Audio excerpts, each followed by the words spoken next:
An unpatched font parsing vulnerability in Windows is being exploited in the wild.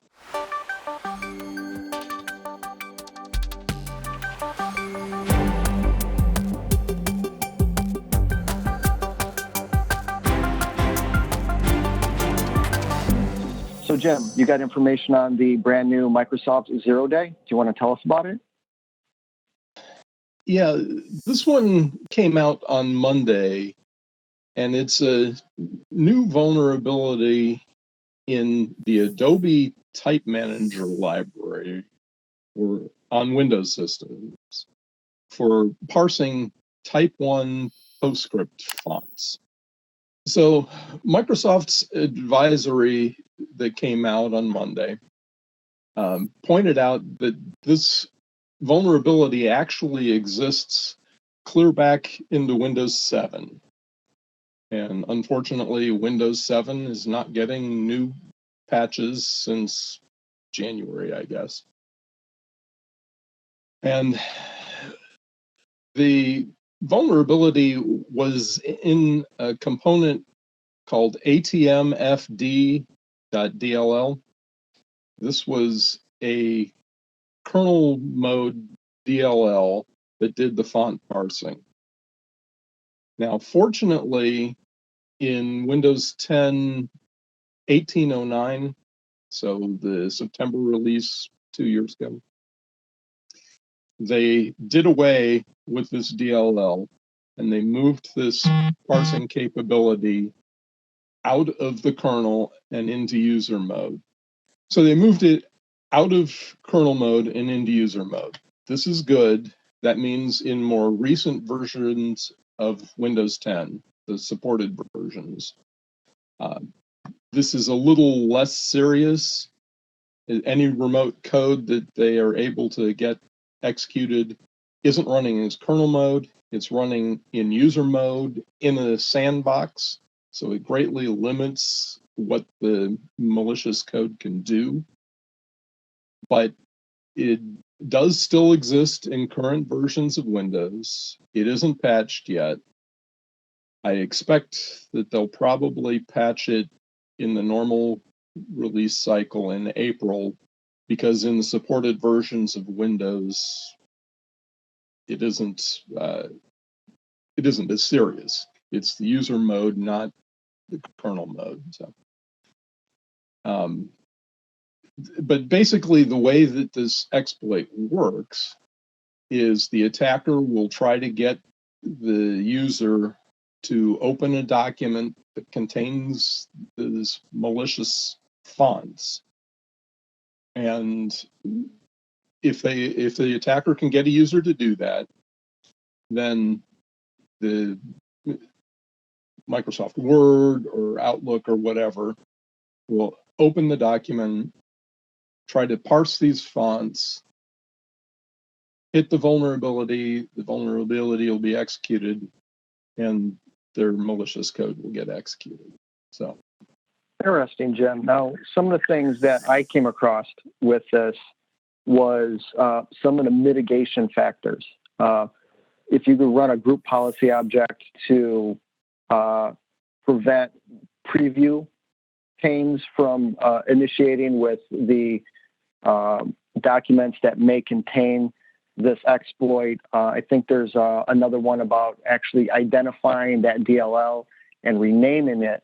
I have talked with other peers about different ways to mitigate around this to kind of limp through this 0 day until we get to the standard Microsoft Tuesday, which I thought was a very, very good idea.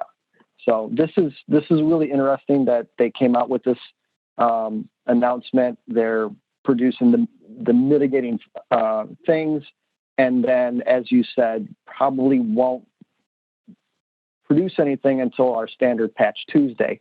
I personally haven't heard of any out of bands or rumors of out of bands as well. So, yeah, that's right. The advisory does mention a couple of mitigations. One of them is on the older versions of Windows 10 or Windows 7 or Windows 8, you can rename that DLL, the atmfd.dll. You rename that, it doesn't get loaded into the kernel, and then you're not vulnerable to the exploit. One of the other mitigations that they recommend is disabling the preview pane in Microsoft Outlook, for example. This will keep the fonts from being loaded by Outlook. It's not clear to me whether Edge or Internet Explorer is vulnerable to this. And the advisory really doesn't go into detail on that. The one other mitigation that they mention is disabling the web client service. And I'm not exactly sure how that protects, but that is one of the mitigations that they mentioned. Yeah, I was curious if it would be possible to load up like a font through maybe some CSS when you go to a website, and maybe, this could be used in drive-by exploit or anything like that. I'm not super familiar with the vulnerability, but I was just curious, have you seen or heard anything like that? Yeah, it's, as I said earlier, it's not clear to me how or if Edge or Internet Explorer is impacted by this. So I'm not going to say that it's not possible. I really don't know. It isn't mentioned in the advisory, which makes me think maybe not, but it's something we're going to have to keep our eye on. Definitely an interesting vulnerability. I know this, I think, is used to parse some sort of Adobe fonts. So we thought that having Flash be gone would kind of solve all of our Adobe problems. But it looks like even years later, the fonts can get us. Yeah, why fonts need to be executable is beyond me. But this isn't the first time. There was the GDI exploit, must be 15 years ago or so. Yeah, this isn't the first time. It's probably not the last. Yeah, I guess the video libraries and things like that could get a little tricky implementation-wise, because I think a lot of them, they try to conserve space, and everything is like a bitwise operation to cram all the calculations in as much as possible. So I think what happens is it's really easy to make like a small off by one error or a little buffer overflow, which I think ultimately causes some of these issues. But I'm glad, companies like Microsoft are taking it seriously and, figuring out that these vulnerabilities exist and issuing the patches. And of course, it sounds like we have some mitigations as well in order to, while we're waiting for the patch to arrive. So that's nice to know as well.